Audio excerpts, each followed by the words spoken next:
Here he is with the book that changed his life, Chicago's, or Evanston's, Jason Narducy. Thank you, guys.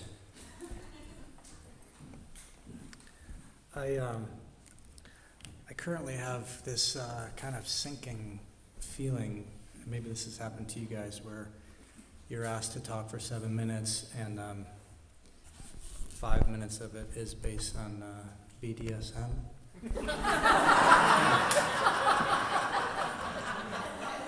And then Tony Sarabia comes up and says, "Oh, somebody already talked about that."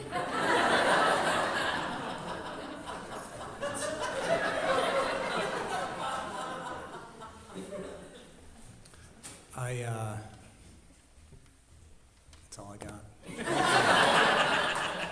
There's something else I feel like, something happened to me this morning, and it's a little off topic, but it's kind of bugging me, and maybe if you don't mind if I take a minute to talk about it, and it'll be done, and we can just talk about books. I woke up this morning before my wife and kids and even the dog, and went downstairs and walked into the kitchen and opened the dishwasher and noticed that my wife had put the red cereal bowls on the top rack instead of the lower rack, and we talked about this before. She knows that I feel like, you guys haven't seen these red cereal bowls, but they're very concave, and if they're on the lower rack, they could really use the hot sanitizing jets that are on the lower part of the dishwasher.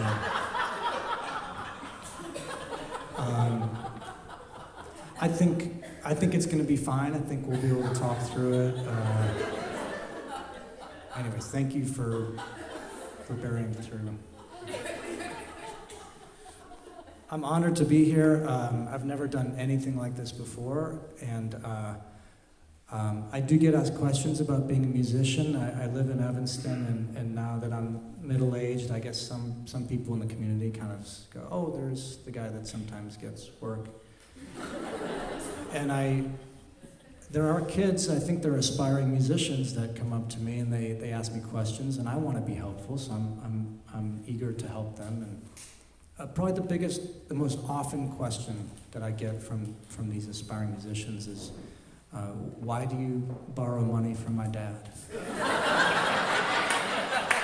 So in my single-digit youth, I lived in Rogers Park with my dad.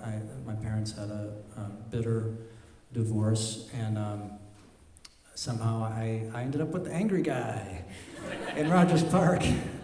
And at the time, and I don't think Rogers Park is that much better now, but it wasn't uncommon for us to see police officers with their guns out. Our apartment got broken into and things taken, and then so I knew what it was like to live in an intense environment. Because I was an only child, I feel like I came to a point in my life where I didn't want to hear from my dad, and I didn't want to hear from my mom, even though I loved them, and they have good hearts. I formed a punk rock band when I was 10 years old, and that was my way of, I know I joke a lot, but that's true. I really did do that. And that was my way of sort of forming my own family and finding my people. And so by the time I was 12, believe it or not, this punk rock band had broken up. We played at Cubby Bear.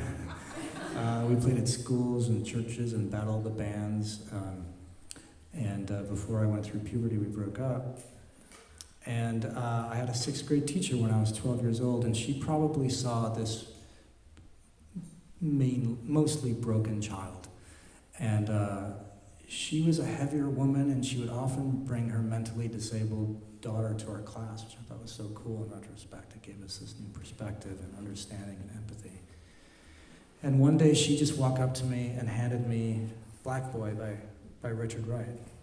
And not this copy, unfortunately. I wanted to find I still have it, but I think it's under boxes and boxes of records, my records that I haven't sold yet.